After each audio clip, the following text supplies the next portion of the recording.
acho muito bonito mesmo é que hoje a gente cumpre aquilo que Nossa Senhora de Fátima pediu, né? Rezar o terço todos os dias. Esse terço, como um ato de amor, me faz lembrar, principalmente, o amor que os santos devotaram para Nossa Senhora. Eu acho muito bonito aquela fala de São Bernardo de Claraval, onde ele vai dizer assim: nada me é tão prazeroso como falar das glórias de Maria.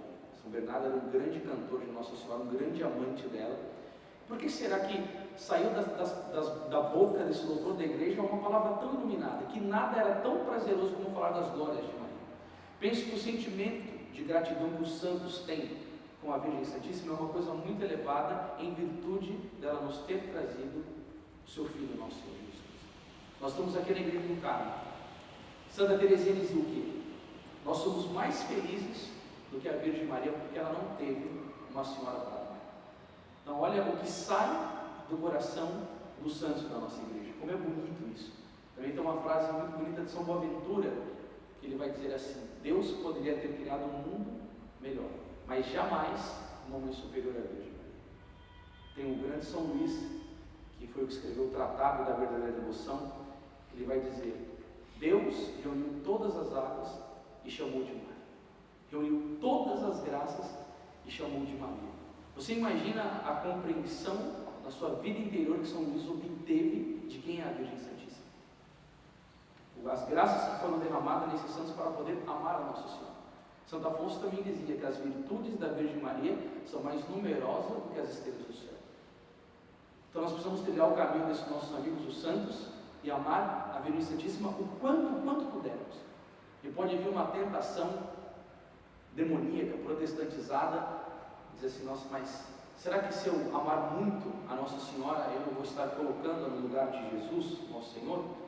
É interessante uma história muito bonita de Santa Gertrudes, onde ela estava no retiro espiritual, e segundo a história que eu li, dizia que o pregador falou tanto, mas tanto de Nossa Senhora, que ele não mencionou o nome de Nosso Senhor Jesus Cristo. E quando Santa Gertrudes estava vindo pelo corredor do convento, ela passou diante de uma imagem de Nossa Senhora e não fez a saudação. E os santos, eles tinham muita veneração pelas imagens da igreja, tanto que tem o São João Damasceno, ele teve as duas mãos amputadas por defender uma imagem de Nossa Senhora. O mesmo São Bernardo, que eu acabei de citar, toda vez que ele passava diante de uma imagem de Nossa Senhora, ele dizia, né, Ave Maria, Ave Maria, e o dia que ele passou e não fez a saudação, a imagem de Nossa Senhora disse, Ave Bernardo, né? Eles tinham muito amor pelas imagens de Nossa Senhora, e a Santa Gertrudes passou diante de uma delas e não fez a saudação, e Nosso Senhor, né, questionou-a: Gertrudes, por que você não saudou a imagem da minha mãe? Ela fala: Senhor, eu fiquei meio chateada. O palestrante, o pregador do retiro, falou só da sua mãe e não falou do Senhor. E Jesus diz: Gertrudes, eu vou te explicar uma coisa. Toda a glória que é dada à minha mãe é a mim mesmo que é dada, pois tudo que há nela fui eu quem coloquei. Então, todas as vezes que nós amamos muito a Santíssima Virgem Maria, nós direcionamos para Deus, porque as virtudes que estão nela foi colocada pela própria Santíssima Trindade. Amém, irmãos? Amém. Eu só gostaria de pedir para alguém se poderia trazer uma aguinha para mim fazer essa breve meditação com vocês. Há um tempo atrás, bastante tempo atrás, eu acho que mais ou menos uns 12 anos, o Padre Paulo Ricardo, quando eu estive lá em Cuiabá pregando no retiro, me fez uma indicação de um livro, em que um dado que eu li ali me ocorreu na minha memória, para falar para vocês quando eu estava fazendo o meu retiro espiritual da Semana Santa. Eu fiquei uma semana em silêncio no Instituto do Verbo Encarnado, foi onde eu conheci aquele irmão que está ali, que fez o retiro comigo também. E quando eu estava lá rezando, fazendo as minhas meditações, eu pensava também, né, na abertura desse texto, o que eu poderia estar falando para os senhores para poder edificar as vossas vidas. E me ocorreu na memória um trecho desse livro, que eu quero começar com um dado um pouco estarrecedor. Vou começar a mostrar uma coisa um pouco difícil que está acontecendo na vida dos homens, para a gente partir para a questão da esperança e como esse trabalho do terço dos homens é uma coisa assim extremamente séria e levantada por Nossa Senhora mesmo. Escutem isso daqui e pasmem, né, com esses dados. O homem vive em média 5 anos menos que as mulheres. Em relação à mulher, o homem tem 2 vezes mais acidentes de carro, morre 2 vezes mais de ataque cardíaco, 3 vezes mais por ferimentos em geral, 2 vezes mais de doença do fígado. Na verdade, os homens estão à frente das mulheres em todas as 13 principais causas de morte. O homem comete suicídio 5 vezes mais do que a mulher. O homem, frequentemente, não se sai bem nos seus relacionamentos íntimos, no seu namoro, no seu noivado, na sua vida conjugal. Apenas 2 indicadores: 50% dos casamentos se desfazem e de 3 processos de divórcio, 2 são iniciados pelas mulheres. Mais de 90% dos atos de violência julgados e condenados são praticados por homens e 70% das vítimas são do sexo feminino. Na escola, do sexo masculino aqui. Na escola, cerca de 90% dos alunos com problemas de comportamento são garotos e eles respondem também por mais de 80% das dificuldades na aprendizagem. De todos os internos nos presídios, mais de 90% são homens. Eu não sei se vocês acompanharam a abertura do vídeo que a gente fez aqui na própria igreja, fazendo um convite para vocês, quando eu contava uma história que mostrava, de fato, que dentro, por que há mais homens no presídio do que as mulheres? 90% de homens. Aí falaram, porque há mais homens na rua, há mais homens no comércio, há mais homens no trabalho, há mais homens no esporte. Bom, foi citando, eu não vou lembrar 100% a história, mas dizia que há mais mulheres na igreja rezando do que os homens. Isso é para nós pensarmos o que a falta de oração, a falta de vida de piedade, a falta de conversão, a falta de vida cristã tem causado nos homens. A nossa doutora Santa Teresa d'Ávila já nos ensina que quando o homem deixa de rezar, cedo ou tarde, ele se torna um demônio ou um animal. A questão do suicídio, da drogadição, eu escutei um dado que 85% dos sites acessados são ligados à pornografia. Esse declínio moral do homem mostra o quanto ele tem desviado da sua fé. Eu me lembro da palavra de nosso Senhor em São Lucas 18:8, onde ele vai dizer: quando o Filho do Homem voltar a casa, achará fé sobre a face da terra? E vocês podem ter certeza que esta é uma estratégia extremamente diabólica, porque esses dados que vocês acabaram de escutar aqui, ele não aconteceu na vida de São Luís Martão, pai de Santa Teresinha do Menino Jesus. Ele era um homem cheio de virtudes, amava profundamente a Deus, e o mais bonito, antes dele casar, ele queria ser religioso.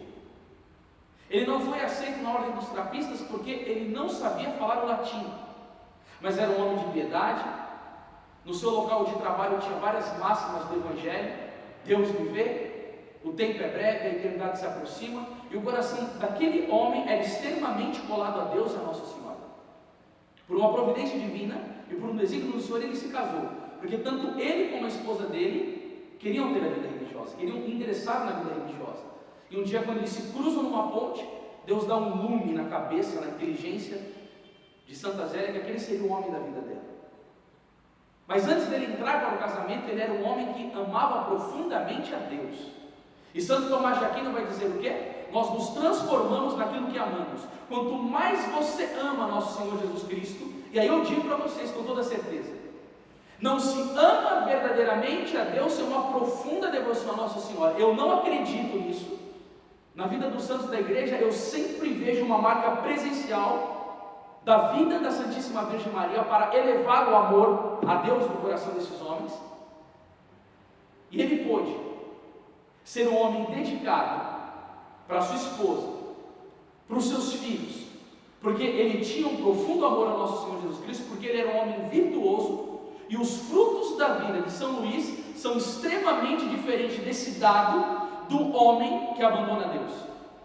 Santo Agostinho vai dizer que o pecado é o amor de si até o desprezo de Deus. E o homem, ele ama tantos prazeres que ele não entende a frase de Santo Agostinho: criaste-nos por amor e sem amor nós não podemos viver. E aí, quando ele não vai pelo caminho da porta estreita, ele vê esse tipo de demônio que a gente está vendo aqui. E o resultado é a destruição da família, é a destruição da sociedade, e uma igreja afeminada, cheia de gays, cheia de hereges, cheia de problemas, cheio de coisas terríveis, cheio de comunismo, cheio de maçonaria, cheio de praga interna. Por quê? Porque Satanás sabe muito bem que se ele destruir o homem, ele acaba com a família, ele acaba com a igreja, ele acaba com a sociedade. Mas isso não aconteceu na vida de São Luís. Ele era um homem tão cheio de amor a Deus, tão cheio de virtude, que a filha dele, que é uma grande doutora da igreja, vai dizer o quê? A minha vocação veio do meu pai. Quer dizer que quando ela ia na Santa Missa, ela prestava mais atenção no pai dela do que no sacerdote que fazia homilia, por causa do recolhimento, por causa do comportamento, por causa das virtudes que emanavam daquele homem. Agora eu pergunto para vocês, homens, você acha que Satanás, no quinto dos infernos, quer homem elevado dessa maneira? Não, ele não quer. Ele quer homem corrompido, ele quer homem na impureza, ele quer homem no pecado, ele quer homem no orgulho, ele quer homem que só pensa em coisas passageiras. Dinheiro, fama, glória, poder, sem nem um pingo de sensibilidade de lembrar para que ele nasceu. Por que adianta o homem ganhar o mundo inteiro se nela perder a sua alma? As pessoas esqueceram do inferno, elas não pensam mais em salvação. São Paulo vai dizer em Filipenses 2,12: trabalhai na vossa salvação com temor e tremor. E é isso mesmo que nós devemos buscar aqui, porque a Nossa Senhora quer nos levar a um processo de santificação nessa vida para alcançar a outra. Mas as coisas não vão bem. Um menino normal de 6 anos de idade passará mais tempo na televisão e na internet do que conversando com seu próprio pai ao longo da sua vida terrena. Os homens que vieram debilitados, eles não entendem o que é amar. Amar é querer o bem. E quando ele casa, ele está assumindo uma responsabilidade diante de Deus. E quando ele tem um filho, isso daí é algo extremamente sério. São Vicente de Ferrer vai dizer que o homem ocupa o lugar de Deus dentro da casa dele. E a maioria das crianças não estão assim, abandonadas, porque não tem homem virtuoso, não tem homem que está esclarecido ainda do seu dever. Do seu dever de rezar, do seu dever de Estado, do seu dever de educar. E acontece que isso está virando uma bola de neve. A outra geração não tiveram bons pais virtuosos. Esses meninos que não tiveram bons pais, eles vão crescendo sem nenhum tipo de bom exemplo. Às vezes eles vão para a igreja, mas infelizmente acabam escutando até inverdades contra a fé. Um psicologismo barato, uma filosofia mentirosa, a prática da vida interior foi embora, a masculinidade está sendo colocada lá no pé. É esse cara cheio da doença do sentimentalismo, vai chegar dentro da casa dele e não vai entender que é amor. Amor é querer o bem. Ninguém tem maior amor do que aquele que dá a vida pelos seus amigos, vai dizer Nosso Senhor em São João 15,13. Ele não aprendeu que seguir a Cristo é renunciar a si e carregar a cruz. E sabe por que acontece? Ele vai lotar o filho dele de smartphone, de coisas, porque ele não quer gastar tempo com os deveres dele. Ele não quer educar, ele não quer amar, ele não quer brincar, ele não quer rezar, ele não quer catequizar. E esse menino ele vai crescer problemático. Ele não vai ser um bom homem. E essas coisas que causam a ausência de um bom homem, de um bom pai, são terríveis. Nos Estados Unidos, um sacerdote fez uma campanha dentro de uma cadeia com os detentos. Eram 500 detentos para o Dia das Mães. Ele conseguiu um contrato com uma gráfica de conseguir 500 cartões para ser escrito e mandado para as mães. A campanha foi um sucesso. Quem entende de campanha falou da herança dele. E os 500 presos escreveram cartas para suas mães, a mídia filmou, foi noticiado. E o sacerdote capelão, vendo o sucesso dessa empreitada dele além da cadeia, ele quis fazer novamente para o Dia dos Pais. Pegou 500 cartões para os homens escreverem. E o resultado foi estarrecedor. Nenhum homem escreveu nenhuma carta para o seu pai. Quando nem 10, nem 15, nem 20. Nenhum. O sacerdote ficou estarrecido. Eu fui perguntar para eles: por que vocês escreveram para suas mães? E para os seus pais não? Eu vi 3 respostas. Um grupo nem conhecia o pai. Não sabia quem era o pai.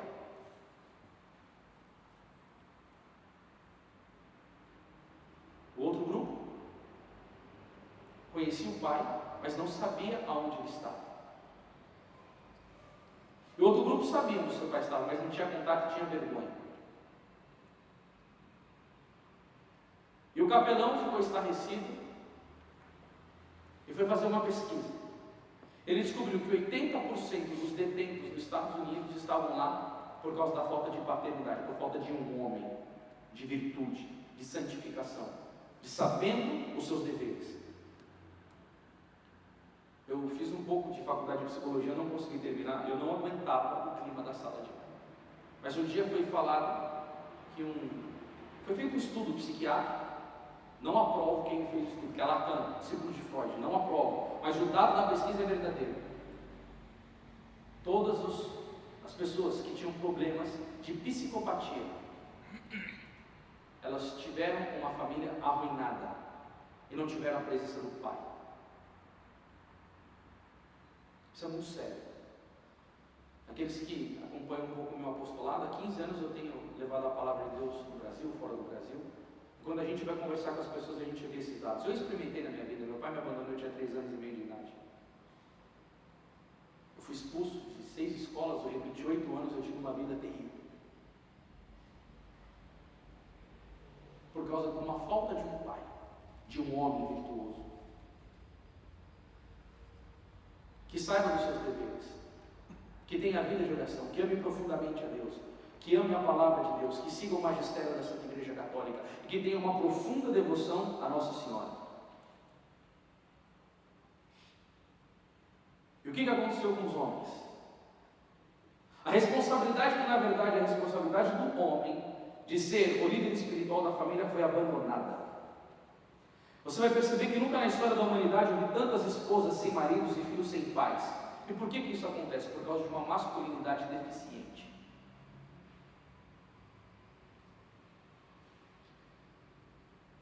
E aí, do alto dos céus, vem a Santíssima Virgem Maria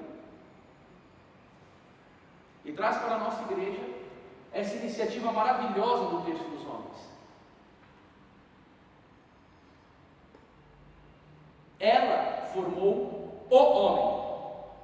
Ela conviveu com o justo, com São José. Então, se tem uma coisa que Nossa Senhora entende, é de homem virtuoso, porque o filho dela é Deus, e o esposo dela é o homem mais virtuoso das Sagradas Escrituras.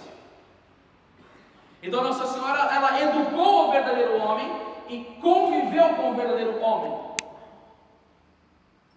que são os nossos exemplos de virtude. E aqueles que se entregam a ela sabe muito bem dar conta e formar.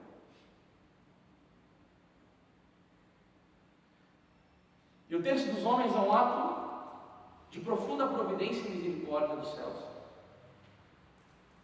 como que uma resposta, porque diante desses dados que eu falei aqui para os senhores, dentro de nós tem que haver aquele clamor de Romanos 12:2: não vos conformeis com este mundo, mas transformai-vos pela renovação do vosso espírito. No campo sobrenatural nós não fazemos nada sem santidade. Já vai dizer Santa Teresa d'Ávila: aquele que trabalha para Deus em pecado mortal, a sua intenção não é dar glória para Deus, mas prazer ao demônio. Então Nossa Senhora tem suscitado um exército de homens para fazer diferença.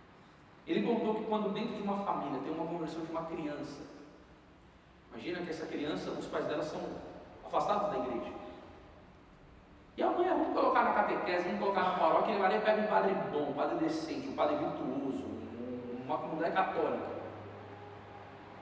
E aí um dia o pai e a mãe vão lá buscar a criança, aí o padre cumprimenta: ô senhor José, tudo bem? Que alegria ter o senhor aqui, vamos aqui conversar um pouco. As pessoas de Deus, elas sabem atrair as outras para ele. Aí conversa com o pai e com a mãe, chama para um jantar e tal, ele vai numa pregação e o coração começa a ser tocado, e eles começam a ir para a igreja, escutam um sermão bom, quer confessar e se converte. A pesquisa foi feita que por causa das crianças, 9% das famílias têm se convertido. Aí foi feita uma outra pesquisa sobre as mulheres. Quando uma mãe de casa se converte, começa a rezar o Santo Terço, o Rosário, viver a modéstia, a oração pessoal, praticar virtudes, o marido começa a olhar: nossa, mas ela está diferente, ela não está tão reclamando. Ela começa a crucificar os defeitos dela e começa a mostrar um amor dentro do lar dela, na maneira com que trata o esposo. Bom, começa a ter virtudes. A porcentagem de famílias que se convertem por causa dessa mulher que se entregou para Deus é de 22%.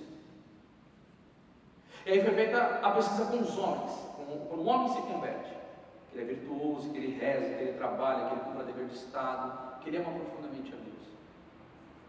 O resultado foi que, por causa desses homens que se convertem, 97% das famílias se convertem. Ou seja, é muito alto o índice de conversão que tem por causa dos homens, quando ele cumpre os seus deveres e entende a vida cristã no seu interior. E se dentro de nós, olhando para essa farra que o inferno tem feito na face da terra e dentro da própria igreja, não nos incomodarmos, nós estamos mortos. Porque a questão não é só ficar meditando na paixão, chorar, ficar contrito. Agora é viver a ressurreição, é viver a vida da graça, é viver a vida sobrenatural, aonde Deus te chama. Como São Paulo diz, Colossenses 3:2, buscai as coisas do alto, para você ver os frutos que emanam de um homem que vive a graça divina. E é importante por quê? Porque em torno da Virgem Maria, nós devemos viver uma família fraterna, de respeito mútuo, de amor fraterno, querer o bem do outro. Tem muitos homens que estão agora lá no boteco, enchendo a cara, agrupados. Tem muitos homens que estão agrupados em prostíbulos, tem muitos homens que estão agrupados em jogos, e não tem nenhuma mulher. Eles querem esse cara com os homens, falar os que querem, do assunto que querem, fazendo reunião de emprego, tantas coisas. O momento deles como amigos. E Nossa Senhora está proporcionando isso para os homens, para que vivam o momento deles. Diante de quem? Diante dela e diante do filho dela. Para nos fortalecermos como comunidade católica, um ajudando o outro no caminho da virtude e com a visão naquele prêmio maravilhoso para cada um de nós, que se perseverarmos até o final, receberemos. O prêmio que São Paulo vai falar em 2 Timóteo 2,5: nenhum atleta será coroado se não tiver lutado segundo as regras. Pode acreditar, irmãos, nós estamos diante da melhor professora. A Nossa Senhora é a melhor professora para converter as almas. Santa Gema Galgani um dia rezava por um maçom empedernido, e Jesus disse para ela: eu não vou converter esse homem. E Gema disse: Senhor, a mim que sou uma grande pecadora, tu pode negar a conversão desse homem, mas tu negarás a sua mãe. Eu peço a conversão desse pobre pecador por intercessão da sua mãe. No dia seguinte, esse homem estava no confessionário, chorando os seus pecados e retornando para a igreja.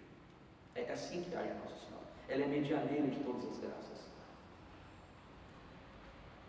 Um rapaz estava na França procurando uma igreja para tocar órgão, para ganhar dinheiro, para gastar na sua vida devassa. Era mês mariano. Ele entrou na igreja para tocar órgão. A intenção dele era o quê? O pecado.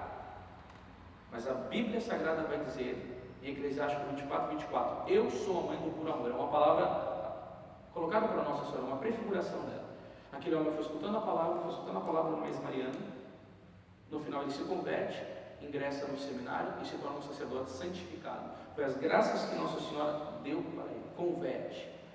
A gente deve formar uma família. A gente deve ter frequência aqui, perseverança. Não liga para o seu sentimento, coloca vontade, coloca inteligência nesse apostolado. Eu já estou meio cansado. Crucifica o seu cansaço. Persevere na oração. Porque você deve lutar para trazer as pessoas para o terço dos homens. Porque Nossa Senhora vai dar os meios dela. Ela tem as graças e os meios dela. Depois que Nossa Senhora converte, ela santifica. Santo Alberto Magno estava com limitações intelectuais para entender algumas coisas na faculdade. Ele queria ser padre. Ele passa diante da imagem de Nossa Senhora e faz o seu lamento. Ele foi recorrer a ela, claro. E depois que Santo Alberto Magno faz aquela oração, a Virgem Santíssima aparece para ele e diz: Alberto, eu escutei o seu clamor. Eu vou derramar as minhas graças sobre a sua vida e vou fazer de você um homem sábio, um homem muito santo. Mas antes de você morrer, eu vou aparecer a ti e eu vou retirar as graças que eu derramei. E quando as pessoas notarem a sua diferença, a maneira que fala, a inteligência dele, as graças que Nossa Senhora tinha derramado, você vai testemunhar que todos os benefícios que você teve na sua vida, tanto a sua sabedoria como a sua vida santa, foi um privilégio que eu te entreguei. Santo Alberto Magno foi um gigante. Eu já li alguns comentários do trecho que ele escreveu do livro do Levíticos, é uma coisa impressionante a inteligência, a santidade, a sabedoria daquele homem. Mas antes dele morrer, a Santíssima Virgem aparece e retira aquelas graças como ela tinha falado. E as pessoas percebem Santo Alberto Magno diferente de como ele era, né, nos seus discursos, na aula, no seu apostolado, e ele começa a testemunhar todas as graças que vocês viram na minha vida, a sabedoria, a vida virtuosa, foi tudo graça de Nossa Senhora. E Nossa Senhora converte, ela santifica e ela quer levar para o céu. São João Maria Vianney um dia está entrando na igreja e tinha uma mulher chorando. Ele chega no ouvido dela e diz assim: ele está salvo. Ele não conhecia a mulher. Ela diz: como você sabe? O marido dela tinha se suicidado. Ele diz: lembra que no mês de maio o seu marido colocou flores para Nossa Senhora e rezava o terço? Se lembra? Por causa daquele mês de amor que ele dedicava a Nossa Senhora, antes dele bater o corpo no chão, a Nossa Senhora conseguiu para ele a contrição final e ele salvou a alma dele. Agora você imagina o poder da Santíssima Virgem, que nesse tempo que ele se joga da ponte até ele chegar no chão, a Nossa Senhora derrama uma graça sobre a vida dele, para que ele tenha essa contrição final e consiga se salvar. E ainda o São João Maria Vianney disse: ele está no purgatório e precisa de muitas missas para ser salvo, mas ele foi salvo a causa do patrocínio da Virgem Maria. Olha quantas graças, olha quantas graças. E uma coisa que eu tenho para dizer para vocês: a devoção a Nossa Senhora, segundo São Luís Maria Grignion de Montfort, é um ato de predestinação. Um ato de predestinação. E o São Luís ele vai dizer: quanto mais uma pessoa tem amor por Nossa Senhora, significa que o Espírito Santo está sobre a vida dela. Então vocês imaginam o Padre Pio que rezava 100 terços por dia. Quanto mais uma pessoa ama a Nossa Senhora, é sinal de que o Espírito Santo está trabalhando na vida dela com a sua graça. E quando uma pessoa tem uma reprovação por Nossa Senhora, significa que o demônio está trabalhando na vida dessa pessoa. Ou seja, Satanás, ao longo da história da igreja, ele viu o que aconteceu na Batalha de Lepanto, ele viu o que aconteceu quando Nossa Senhora levantou São Francisco de Assis, São Domingo de Gusmão. Ele viu os santos que Nossa Senhora tem doado à Santa Igreja, a graça que Nossa Senhora vem derramando nas suas aparições, e ele sabe muito bem que quando Nossa Senhora resolve, claro, por permissão divina, levantar algo para o bem da Santa Igreja Católica, o inferno treme. E nós devemos estar no time da Santíssima Virgem Maria, unidos a ela, colados junto dela, junto com o seu Filho Jesus Cristo, porque é uma oportunidade enorme que nós temos de lutar. Santa Teresinha do Menino Jesus, a grande contra-revolucionária, dizia: eu queria estar viva na época do anticristo para testemunhar a nosso Senhor Jesus Cristo. Olha que alma grande. Vou fugir da batalha, uma coisa está muito difícil. Não, ela falou: eu vou para cima. Ela tinha graça de Deus, porque ela estava unida com Nossa Senhora. Tem muita coisa para se fazer. A igreja se encontra no estado de calamidade profunda. Coisas horrendas ainda estão por acontecer. E não tenha medo. Não tenha medo. Nossa Senhora nos concede graças. Nós devemos nos colocar ao serviço dela, para sermos homens virtuosos, pois só assim a gente vai cumprir esta palavra para eu encerrar esta pregação, que se encontra no Evangelho de São Mateus, no capítulo 5, no versículo 13. Vós sois o sal da terra. Se o sal perde o sabor, com que ele será restituído o sabor? Por nada mais serve, senão para ser lançado fora e calcado pelos homens. Vós sois a luz do mundo. Não se pode esconder uma cidade situada sobre uma montanha, nem se acende uma luz para colocá-la debaixo do alqueire, mas sim para colocá-la sobre o candeeiro, a fim de que brilhe a todos os que estão em casa. Assim, brilhe vossa luz diante dos homens, para que vejam as vossas boas obras e glorifiquem o vosso Pai que está no céu. Que a Santíssima Virgem e São José, os Sagrados Corações, nos conceda graças para perseverarmos naquilo que ela quer para nós. Ave Maria, cheia de graça, o Senhor é